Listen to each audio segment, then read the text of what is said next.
Colour ఎన్సిఎస్లో సాధారణంగా టీనేజ్లో ఉన్నటువంటి పిల్లలు పేరెంట్స్ మీద ఆధారపడి ఉంటారు. పేరెంట్స్ యొక్క ఆలోచన తీరు మీద ఆధారపడి వాళ్ళ భవిష్యత్తు ఉంటుంది.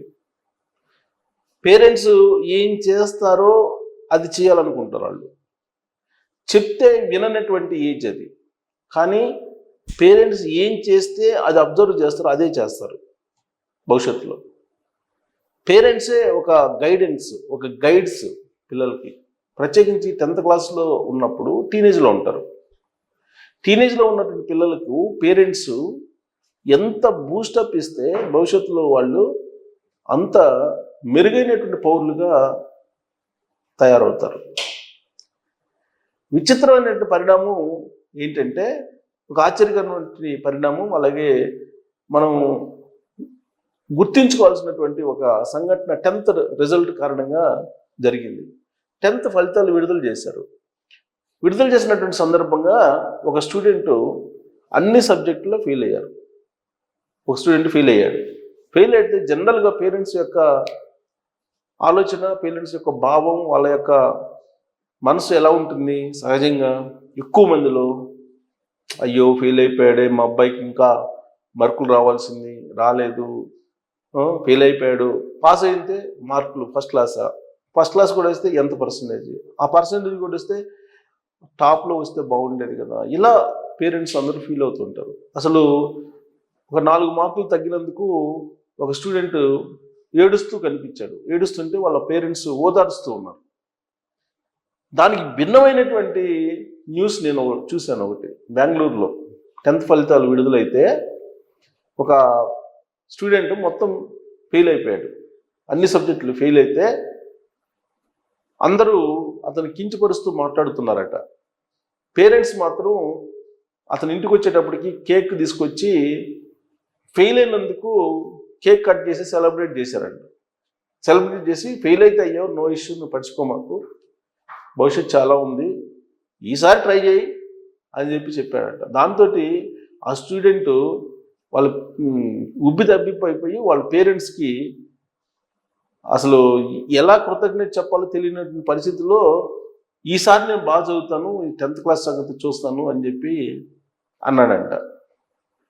యాక్చువల్గా నేను దీనికి ఒక్కొక్క చిన్న నా స్వానుభవాన్ని నేను యాడ్ చేస్తాను. నా కొలీగ్ ఒక టీవీ ఛానల్లో ఇప్పుడు కూడా ఉన్నారు. వాళ్ళ అబ్బాయి బీటెక్లో ఫస్ట్ ఇయర్ నుంచి ఫైనల్ ఇయర్ వరకు అన్నీ ఫెయిల్ అయ్యాడట. అతను నాకు చెప్పిన మాట నేను చెప్తాను. ఫెయిల్ అయితే ఆ విషయం ఫెయిల్ అయిన సంగతి తెలియదు అతను వాళ్ళ నాన్నకంటే నా కొలీగ్కి. అయితే ఆ అబ్బాయి ఎట్టకేలకు 3rd ఇయర్లో ఫెయిల్ అయిన సంగతి చెప్పాడట. ఇట్లా సబ్జెక్ట్స్ అన్నీ పోయినాయి అని. ఎందుకు? కొన్ని అసలు అటెండ్ కాలేదు ఎగ్జామ్స్కి, కొన్నిటికి అటెండ్ అయితేనేమో ఫెయిల్ అయ్యాడు. అంటే వరుసగా 3 ఇయర్స్ పాటు ఇంజనీరింగ్ మొత్తం సబ్జెక్టులు ఆల్మోస్ట్ ఫెయిల్ అయిపోయాడు. రాయాల, కొన్ని అటెండ్ కాలేదు, కొన్ని. ఈ విషయం తెలుసుకున్నటువంటి ఆయన కొంచెం సీనియరు, బాగా మీడియాలో చాలా పెద్ద పోస్ట్లో ఉన్న ఆయన, కొలీగ్ ఆయన. కోపం వచ్చేసి రూమ్లో పడేసి బెల్ట్ తీసి కొట్టాడంట. ఇదే మాట చెప్పాడు నాకు. కొడితే జనరల్గా పిల్లలు రివర్స్ అవుతారు, కానీ రివర్స్ కాకుండా ప్లీజ్ డాడీ ఒక్క అవకాశం ఇవ్వు, నేను నెక్స్ట్ ఇయర్ మొత్తం ఫైనల్ ఇయర్లో మొత్తం కంప్లీట్ చేస్తాను, నాకు ఒక్క అవకాశం ఇవ్వు అని చెప్పాను. లేదంటే ఇంట్లో నుంచి నువ్వు వెళ్ళిపో అని చెప్పి ఈయన కండిషన్ పెట్టాడంట.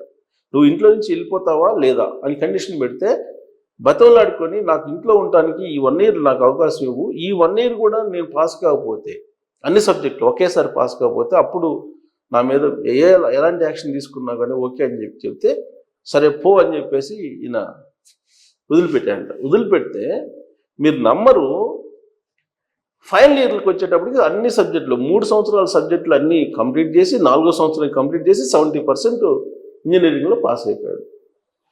పాస్ అయిన తర్వాత ఇమీడియట్గా క్యాంపస్ ఇంటర్వ్యూలోనే జాబ్ వచ్చింది. వచ్చిన తర్వాత వెరీ నెక్స్ట్ 2 ఇయర్స్కి ఒక జంప్ వేశాడు 60 లక్షల ప్యాకేజ్ తోటి. ఆ తర్వాత 2 ఇయర్స్కి ఇప్పుడు ఎంతో తెలుసా అతని ప్యాకేజీ? 1,40,40,00,000 ఉంది. ఇది ఆయన చెప్పిన మాట నాకు. అసలు ఇది చెప్తుంటే నాకు చెప్తుంటే నేను నమ్మచ్చా నమ్మటానికి నమ్మశక్తి ఉందంటే ఆయన అబద్ధాలు చెప్పాల్సిన అవసరం ఆయనకి లేదుగా. ఇలా జరిగింది అని చెప్పాడు పిల్లాడి విషయంలో. సో అలానే పిల్లలు ఎప్పుడు షైన్ అవుతారో ఎవరికి తెలియదు. కాకపోతే పిల్లలకి కసి ఉండాలి. తప్పు చేయడం అనేది మానవ సహజం, ఫెయిల్ అవ్వడం అనేది మానవ సహజం. కాకపోతే ఒక్కసారి ఫెయిల్ అయినప్పుడు ఎక్కడ ఫెయిల్ అయ్యాం, ఎందుకు ఫెయిల్ అయ్యాం దాన్ని తెలుసుకొని ఆ ఫెయిల్ కాకుండా ఎలా చేయాలి అనే దాని మీద కనుక మీరు ఆల్టర్నేటివ్ మెథడాలజీని కనుక ఇంప్లిమెంట్ చేస్తే ఖచ్చితంగా లైఫ్లో సక్సెస్ అవుతారు. దానికి ఉదాహరణ నా కొలీగ్కి సంబంధించినటువంటి అబ్బాయి ఎపిసోడ్ మీకు చెప్పాను. సో అలాంటిదే ఇప్పుడు నేను 10th క్లాస్ రిజల్ట్ అప్పుడు చూసి నాకు వీడియోని మీకు చూపించాలనుకున్నాను.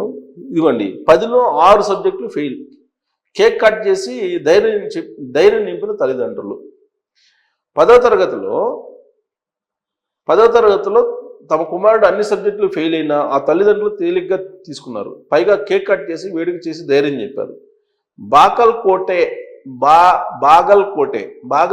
జిల్లా నవనగర్కు చెందిన అభిషేక్ 10వ తరగతి పరీక్షలో 6 సబ్జెక్టుల్లోనూ ఫెయిల్ అయ్యాడు. అన్ని సబ్జెక్టులు కలిపి 625కు 200 మార్కులు వచ్చాయంట. దీంతో సహ విద్యార్థులు కొందరు అభిషేక్ను హేళన చేశారు. కుమారుడి పరిస్థితిని గమనించిన తల్లిదండ్రులు ఏమాత్రం ఆలోచించకుండా ఓ కేక్ తెప్పించి కట్ చేయించి వేడుక చేశారు. 10వ తరగతి పరీక్షలు మరోసారి రాసుకోవచ్చని, ఫెయిల్ అయినంత మాత్రం ఆందోళన చెందాల్సిన అవసరం లేదని గట్టిగా వాళ్ళ పేరెంట్స్ ధైర్యం చెప్పారు. తల్లిదండ్రులతో పాటు తమ్ముడు, అవ్వ తదితరులు ఈ వేడుకలో పాల్గొన్నారు. సో ఈ విషయం మీద అతను స్పందించాడు, స్టూడెంట్ కూడా స్పందించి అతను ఏమంటాడంటే, ఫెయిల్ అయ్యానని నా క్లాస్మేట్స్ కొందరు చిన్న చూపు చేశారు, కానీ తల్లిదండ్రులు మాత్రం నాకు ధైర్యం చెప్పారు. నేను పరీక్షల్లో ఫెయిల్ అయినా జీవితంలో ఫెయిల్ గాను, మరోసారి ప్రయత్నం చేసి పాస్ అవుతా అని ఆత్మవిశ్వాసంతో ఆ మాట చెప్పాడంట. సో కాబట్టి ఒక్కసారి టీనేజ్లో ఫెయిల్ అయినప్పుడు ధైర్యంగానే చెప్పగలిగితే పేరెంట్స్, ప్రత్యేకించి టీనేజర్స్కి, వాళ్ళు అక్కడి నుంచి మామూలుగా ఉండదు వాళ్ళ టార్గెట్, చాలా హైయెస్ట్ టార్గెట్ తోటి సక్సెస్ అవుతారు. సో అలాగే జనరల్గా ఫెయిల్ అయినటువంటి వాళ్ళు, లేదంటే మార్కులు తగ్గినాయని బాధపడేటువంటి వాళ్ళు, లేదంటే గోల్ రీచ్ కాలేదు, నేను అనుకున్నది రాలేదు ర్యాంకు, ఇలా చాలామంది బాధపడుతూ ఉంటారు. అవసరం లేదు. లైఫ్ ఎప్పుడు పోరాటం చేస్తేనే లైఫ్. ఒక ఫెయిల్ అనేది విజయానికి మెట్టు అంటారు, ఫెయిల్యూర్ ఎప్పుడు కూడా విజయానికి మెట్టు అంటారు. కాకపోతే ఒకసారి మనం తప్పు చేసినప్పుడు, ఒకసారి ఫెయిల్ అయినప్పుడు మళ్ళీ వాటిని రిపీట్ కాకుండా చూసుకోగలిగితే చాలు. ఒక తప్పు జరిగింది, తప్పు అని తెలిసింది, మళ్ళీ అదే తప్పు చేస్తే అప్పుడు జీవితంలో పైకి రాలేరు. కాకపోతే ఫెయిల్ ఒకసారి అయినప్పుడు ఎందుకు ఫెయిల్ అయ్యాము, ఎక్కడ ఫెయిల్ అయ్యాము అనేది తెలుసుకొని కనుక దానికి రెమెడీస్ కనుక్కొని వాటిని కనుక ఓవర్కమ్ చేయగలిగితే లైఫ్ అనేది చాలా విజయాల్ని అందుకోవడానికి అవకాశం ఉందని చెప్పి సైకాలజిస్టులు చెప్తూ ఉంటారు. దానికి తగిన విధంగా నా కొలీగ్కి సంబంధించినటువంటి అనుభవం ఒకటి మీ ముందుంచాను. అలాగే ఇప్పుడు 10th రిజల్ట్ వచ్చిన సందర్భంగా బెంగళూరులో చోటు చేసుకున్నటువంటి ఈ ఇన్సిడెంట్ని మీ దృష్టికి తీసుకురాదలుచుకున్నాను. కారణం ఏంటంటే, ఇది అవసరం అని మీరు అనుకోవచ్చు. కారణం ఏంటంటే, చాలామంది పేరెంట్స్ బాధపడుతుంటారు, తర్వాత వీళ్ళు ఒత్తిడి చేస్తుంటారు. పిల్లలు కొన్ని సందర్భాల్లో సూసైడ్ వైపు కూడా ఆలోచిస్తుంటారు, డిప్రెషన్కి వెళ్తుంటారు, లేదంటే పేరెంట్స్ డిప్రెషన్కి వెళ్తుంటారు. ఇలాంటివన్నీ ఉంటాయి. కాబట్టి ఇలాంటి ఇన్సిడెంట్స్ని మీరు పరిగణలోకి తీసుకుంటే కనుక డెఫినెట్గా ఒక ఫెయిల్యూర్ తర్వాత సక్సెస్ ఉంటుంది అనేది పిల్లలకి చెప్పగలిగితే ఖచ్చితంగా సక్సెస్ అయ్యే అవకాశం ఉంది అని చెప్పి సైకాలజిస్టులు చెప్తుంటారు. అది మీకు నేను ఎక్స్ప్లెయిన్ చేసేటువంటి ప్రయత్నం చేశాను. Thank you.